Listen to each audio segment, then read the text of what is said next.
Buongiorno, good morning. We are starting with a talk, and this talk is organized in cooperation with Interiors from Spain, our partner for Appartamento Spagnolo. And I am pleased to introduce Pablo Conde, ICEX director. Which one? Okay. Thank you, Livia. Thank you very much for the cooperation and the Apartamento Español. I think everyone is amazed with the result of our cooperation. As year after year, Spain has disembarked and Spanish design is all over Milan. In El Salone, we have 45 companies. In the Statale, we have the exposition House of Mirrors, with organized by Tales from Spain with 16 companies. And here in the Apartamento you have 18 amazing companies. And I think you have every Spanish designer is around town with the project they have, either with the Spanish firms or foreign firms. And you have all the showrooms and all the private events organized by Spanish companies, because design is very important for us. We have done and achieved a lot of success over the last years. And I think you will find reliable partners in our companies for your design and very interesting designs. So furthermore, we're going to have a very interesting talk. Thank you, Livia, for organizing this and for being here, the organizer of the talk. Thank you, Pablo. Now we have a beautiful video to introduce Spanish projects. Spain is people and companies, brands and experts, business and trust, innovation and creation, content and communication, determination and influence, art and design, creators and builders, inventors and makers, knowledge and progress, research and specialization, technology and development. Beyond that, Spain is spaces and places, Japan or USA, Berlin or Dubai, colors and diversity, sustainability and resources, exploration and discovery, lights and shadows, landscapes and skies, big and small, touching and feeling, listening and watching, future and past, tradition and evolution, silence and noise, lifestyle and passion, because Spain is you, us, them, and me. Spain is here. Spain is now. Spain is in.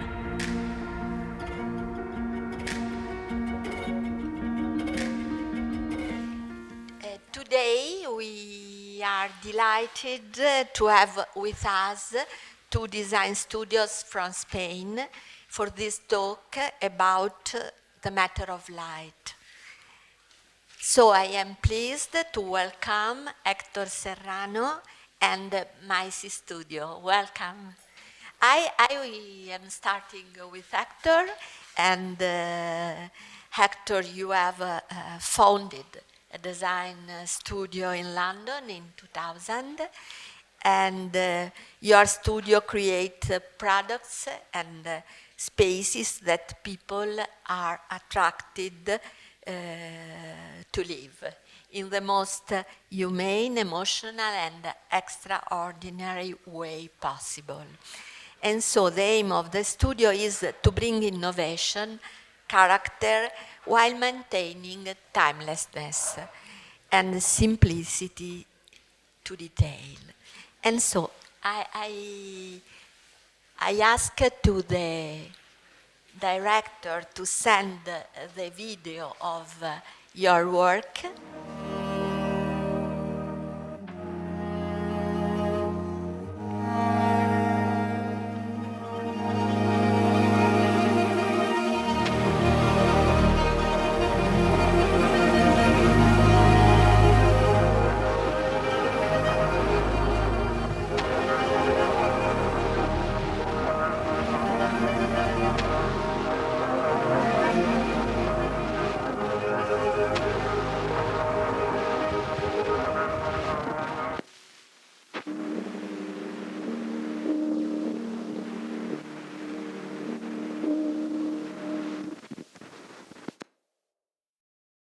as we are seeing in the video, you created for the brand Faro a series of lamps strictly connected to nature.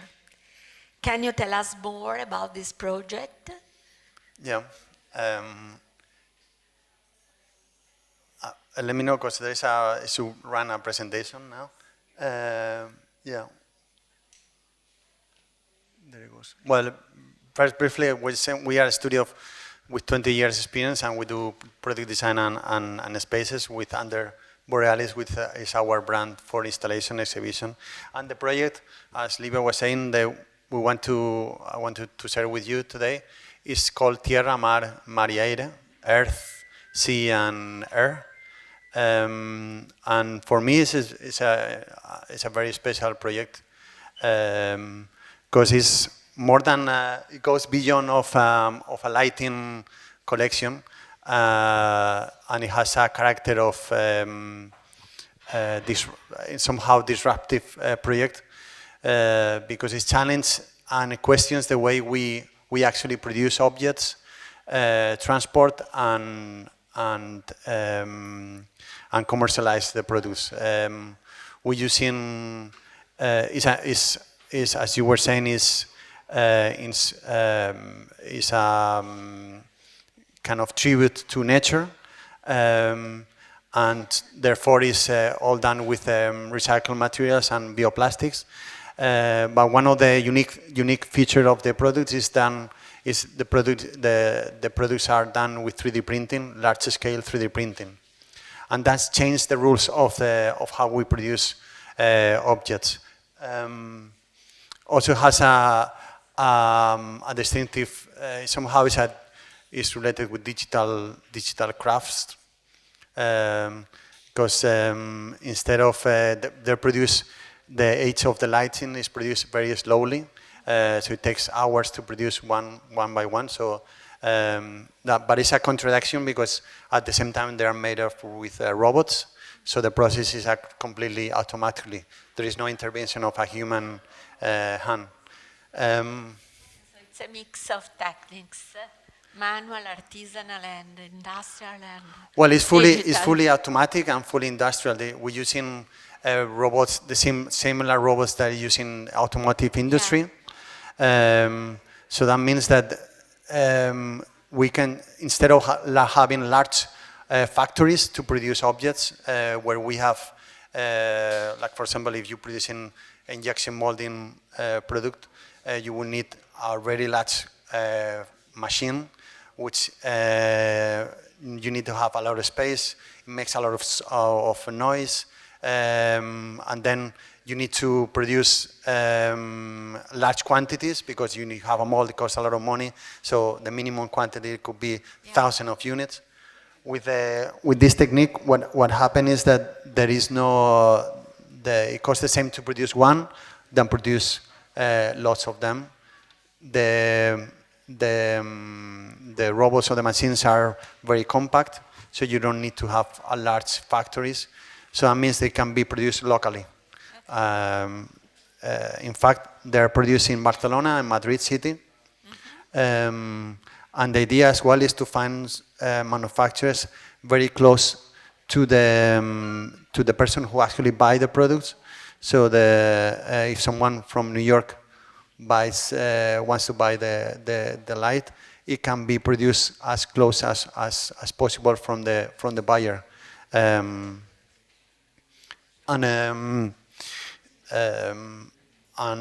also the fact that everything is automatic. So the factory basically the factory works 24 hours, so it can be just press the button, they go to sleep, and then in the morning the lamps are there. So they're actually working 24 hours without intervention of a person. So that means the cost of producing is similar in Asia or in Europe or in America, because it's only the space that takes the machine and the machine itself. So there is no, so it's, as I said, the for me interesting thing is how it changed the rules of how we deal with production. No? This industrial evolution is really interesting, but what about the inspiration and the relationship with nature? Yeah, we wanted to create this contradiction of something very automatic, but as well that it feels very warm and very connected to nature, which I think is something that I mean we can see in the whole salon, you know, which is full of reference with biophilia and reference to nature. I think we are super hyper connected and we are so much dependent of technology that we missing the connection with nature. So with the project, we wanted to do that, the reference that even if it's created by a machine, it looks like it could be, it has a reference with the nature. So each of the collection, there's three. The three collection has a reference like tierra. Has a it reminds us to I think tierra. It reminds us to the bee nest. Mar it reminds us to orchids, sea orchids, and air it evoke spheres of air. And also you can see, when you see closely the pieces, it has some sort of imperfections, which is actually mathematical. But that makes it more natural and makes it feels more more natural and less mechanical, even if it's done with a robot, which is completely automatic. No, I love the contradiction of I think as a society we are full of contradictions, and the project is reflecting that contradictions in somehow. It's really interesting. I would like to ask you something about your relationship with companies. Yeah.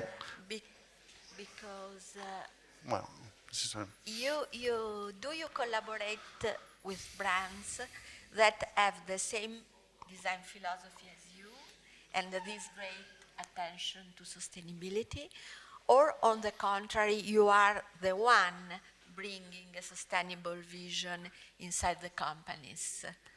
What is your approach? Because you have, as you described before, there is a lot of attention to the processes and the sustainability of your design. Yeah. I mean, now sustainability is in everyone, obviously, thanks God that we have in Kauna, and it's in the agenda, and it's not only in the design, it's the political agenda, and that makes it, I mean, obviously more powerful. But I mean, we in the studio, we've been doing projects related with sustainability for many years, like since the beginning. The difference when we're doing the project about sustainability, it was only the designers. We actually have a group of 10 designers in London. We were doing every year an exhibition about sustainability, but they were all done with our resources, with no companies, collaborations, or either from the government. And now the difference is that the companies are interested. The general public is interested, is demanding, and I think the big difference that what I could see with our clients is the people who actually sell the products, the commercials, the sales representatives, is actually demanding you. It should be, the packaging should not have any plastic. The product has to be sustainability, and that's obviously that's a very good sign, because it's not us as designers demanding, but it's actually the public and the person who actually needs to sell the product is asked for that. So it's in the conversation now. With every client that we have, is already in the conversation, and it's at the start of the project. Before it was at the end, and now it's at the start of the project. So I think it's a big challenge. It's a big step. I mean, for us as well, when we, here is the lamps. I'm just passing through the different lines. But this is earth, tierra. Okay. Beyond the lighting, which other kind of projects do you create in your studio? Well, we do lots of different things, from small toys for kids, very small objects, to very large objects. Now we actually developing, we doing bus, a city bus for EMT Madrid, which is from Madrid mayor, which actually is a concept bus. So it's a very interesting project because it's not, rather than it's a commercial bus, it's more looking to the future of public transport. So we want an award, and now we're building a prototype 1-to-1, which will be exhibited in Madrid. But then we do as well installations. We have done installations for Coachella Music Festival, lighting installation. We've done installations for Roca bathroom, which are more between art and design, because it has kind of kinetic sculptures. And we also, believe, we do furniture and lighting. It's something that, as a creative, we were talking before about that. I think as a creative is very inspiring, doing so many different typologies. But it's for the clients or for people that ask you to do things, it's hard to understand, because it's the typical thing. If you do a lot of stuff, then you don't do anything good, which I think is false.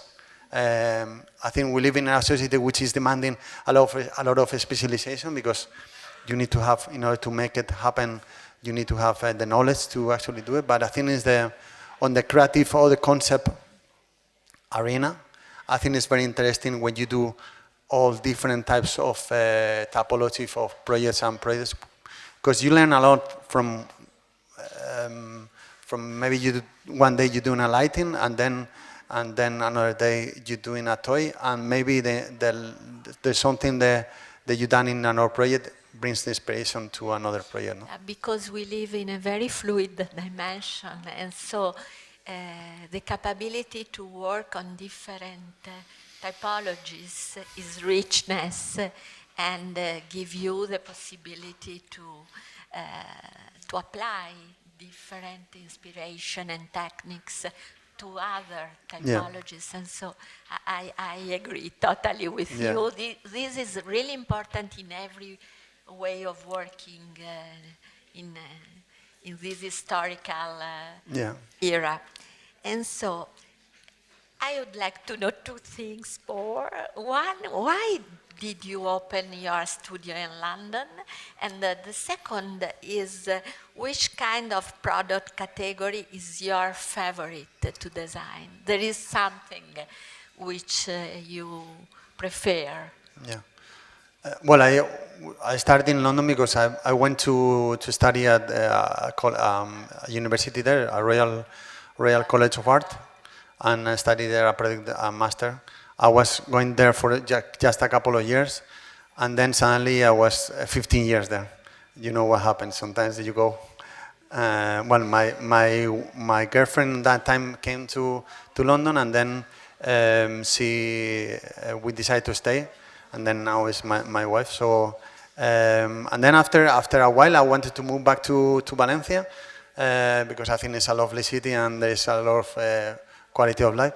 But my wife, she was very in love with the city, and as well, she was enjoying the life. She's a hairdresser, so in London, to be a hairdresser is like a pop star almost.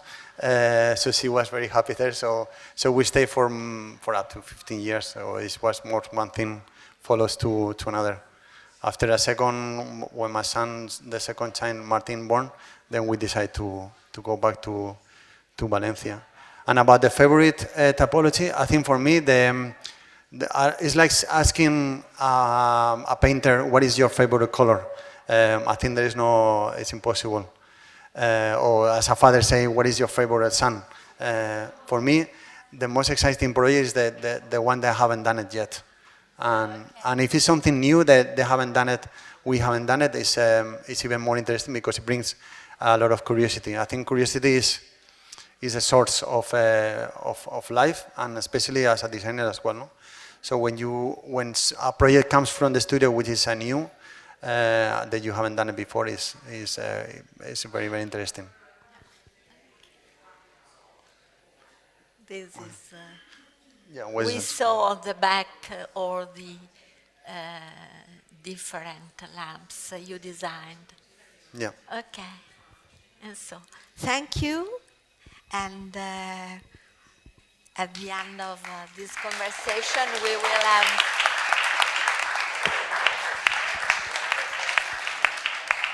And so, I ask you to change the presentation, please, and welcome to Mayice. Mayice is a multidisciplinary studio with its headquarters in Madrid, founded in 2014 by Marta Alonso and Imanol Calderón. Welcome. And their work combines handcrafted methods, history, and technology. And their collaborations with local artisans are a key element of their process.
Imanol and me, we are architects, but we say that we are designer by passion, because was by serendipity. In the beginning, we worked for other companies, Per favore, vi architect chiedo, studio. scusami, per favore vi chiedo la cortesia di abbassare la voce perché non riusciamo a parlare, grazie.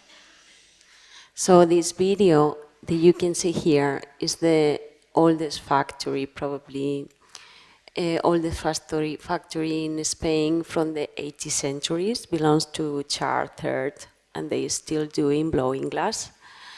So this is the whole process behind one of the pendant lighting we produce for them, with a lot of emotion and care, because they have more than 4,000 different molds from the 18th century until now. Most of them are in iron, very strong. They didn't use it, so we said, okay, let's use your old molds to create contemporary lighting, because why do you need to produce more molds if you have already 4,000? So this is a process to take care about our heritage. So now, after this amazing project, that most of the molds are in the past oil lamps or jars or glasses, now they are contemporary lighting. They having scanned them, and now they have an app open to every architect and interior designer from all around the world, and they can use them to create new things. So for us, design is a tool to take care about our heritage and our culture and our history. And these molds are made in steel, are quite strong, and they only have one mold per each shape, right? So it was like a long process working with the craft, with the master. You can see here the collection. This was a shooting in the molds room. We discovered this projection on the floor, and we say that it's the soul of the mold. As the process is so delicate and there are more than 8 or between 8 and 10 people involved in the process of each piece, the bulb is not a bulb, it's a light source we produce exclusive for them. Because the glass is so beautiful that we couldn't find in the market any bulb at the same level as the transparent blowing glass they have been producing since 18th century. So this is a story, and these pieces are one of our favorite. These two designs, you can see oil lamps.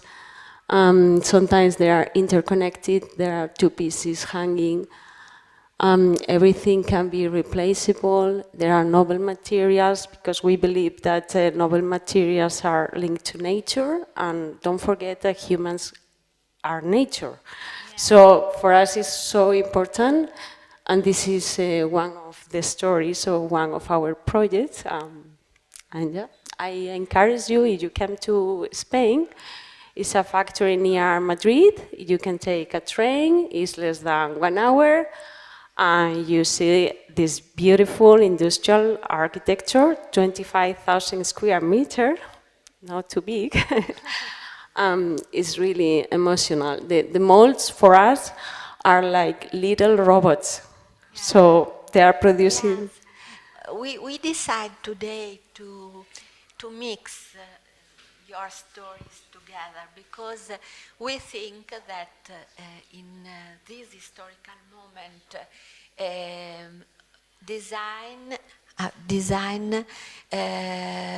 the best expression of design is using industrial processes, but also regenerating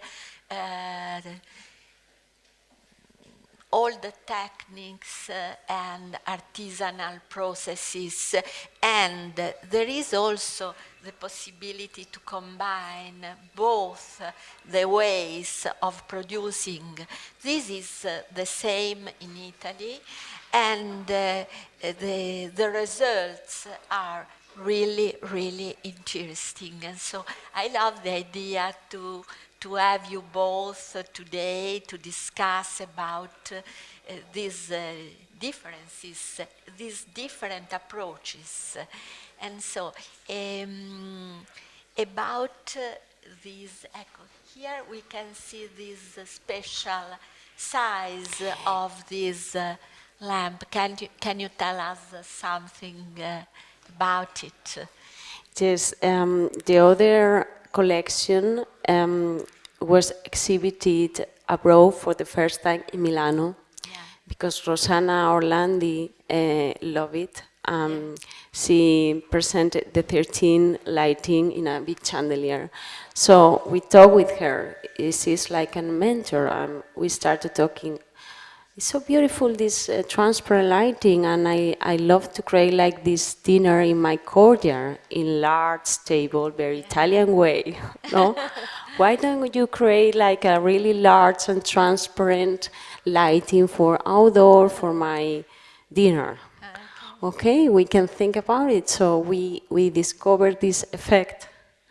Imanol, he's super sensitive and he's really good observer. So he figured out the effect, and it's a filament of light. It's an optical effect. It's nothing inside. So we worked really deep to create this lighting that is not just only emotional lighting, is also functional, because there is 2 circuits. One is a spotlight that gives you like 600 elements for dining table or working spaces, and the other one is like to create the effect. So this is the story. We couldn't work with blowing glass from Royal Glass Factory, but we changed the glass from borosilicate. I don't know if you know the technique, is from the industry, and he is the master Eduard Garuti. He's based in Barcelona. He's one of the best artists specialized in borosilicate. So many people from United States came to visit him. He's like a genius. He produced this lighting. We also produce it in vertical. It was a challenge, and we discovered the problems to making industrial. So now we are working with a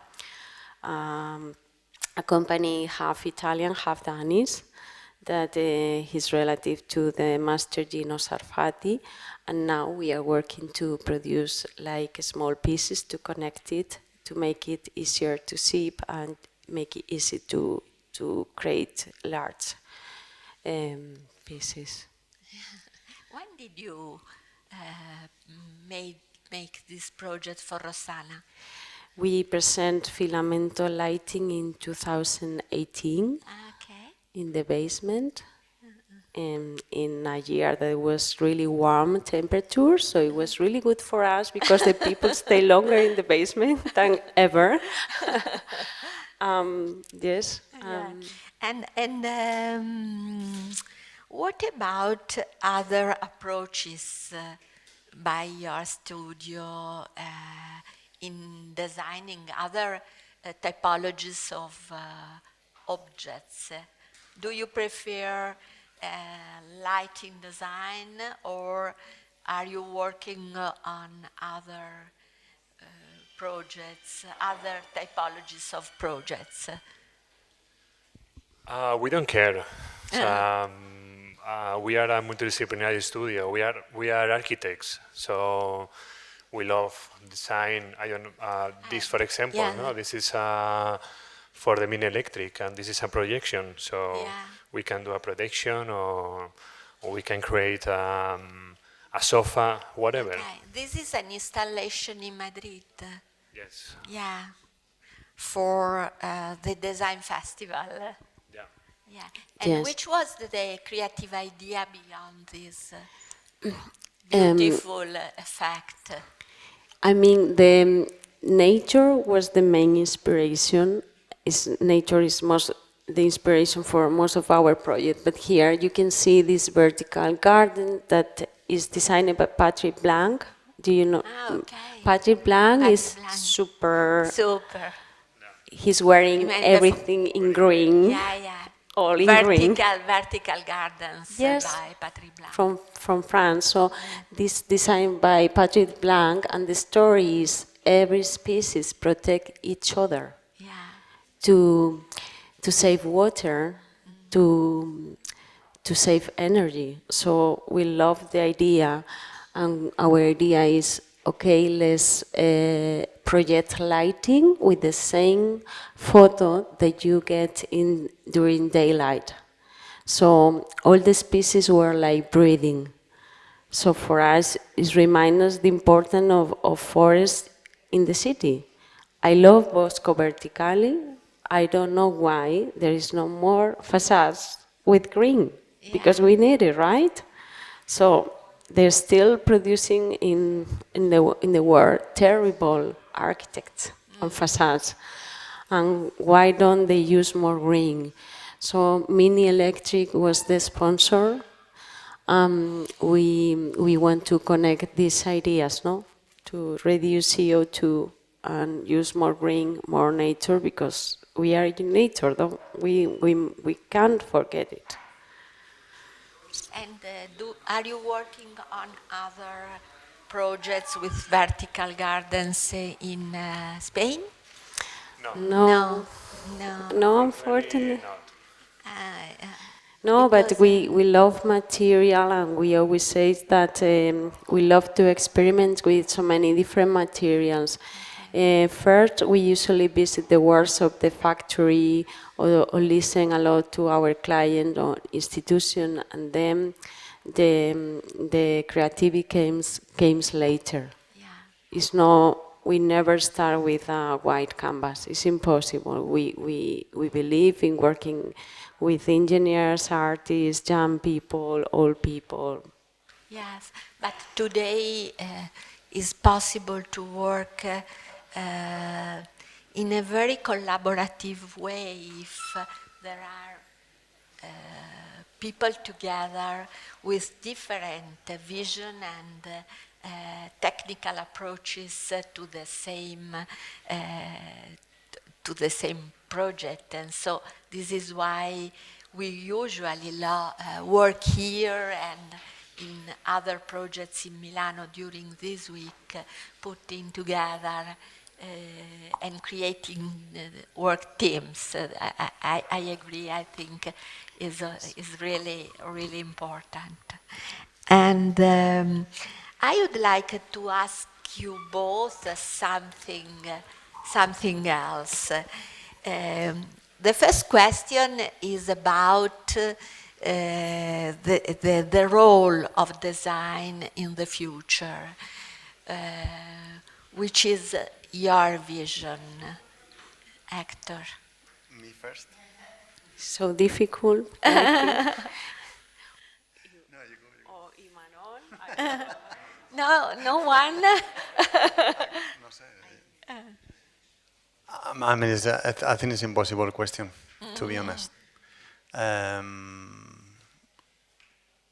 mean, we are. I think you, as you were saying, as the designers, we are part of the industry, or part of how we envision products and spaces and so on. So, and we are just one more part. I mean, it's not that we don't have the power to change the whole thing. So. I think it's not only our responsibility. I think it's the responsibility of everyone, from the consumer to the manufacturers, to the governments, to the creative, which are us, to create obviously products that I think the tackle the main issue and the main problem or the challenge that we have now, which is climate crisis. Which I think is what everyone is worrying. I think is, as I was saying before, we live in a very contradiction world, no, where we are. Everything is based on growing exponentially, where we living in a very limited planet with limited resources. So I think as a designers, we need to come out with creative solutions and the use of more sustainable materials and promote the circularity in order to try to keep our level of living or quality of life with at the same time maintain the respect of our planet, because otherwise we're in a big trouble. Well, we are already in a big trouble. I mean, we can see with the weather, no, but it's not only up to us. Obviously, it's about everyone that is related with production, no. Okay. I can resume this question in one word. For me, honest. That's all. You spoke about the regeneration of processes inside an artisanal way of producing, and Héctor spoke about the capability of evolving in a sustainable way the industrial processes. And so I think that working on processes is one of the best way in this moment for designers to evolve in looking at the future. And this is my opinion, and I found in you both a very positive vision in this sense. And of course, I agree with Héctor about the importance of the responsibility of each one of us. Yes. Yes, I think we need to think really deep, also with curator, with journalists, with science, with engineer. We must work together to think about everything, because now it's not just the material, it's not the process, it's the shipping, it's the how much is going to be the energy, is so many ingredients. So now we need to take care about a lot of things. So I think we need time to think deeper what we are going to produce. Now there are so many artists and designers that they are reusing materials in a way that you never believe that these have been reused, no? Because it was part of the recycle process. Some objects were so terrible, but now is you never know, no? New materials are coming every day. And I think the industry is really important. The day that Coca-Cola decide to make a change will be huge, no? Or the big companies. So I think we must work together. We are traveling in the same spaceship, as back Mr. Fuller said, no? Yeah. So, And so positive examples are really important in this moment of evolution. And so I thank you a lot, and your participation was really interesting for us. It gave us the opportunity to navigate the wide and interesting theme of lighting, but not only, to enlarge to a vision of the future of design our conversation. And so thank you a lot. thank you.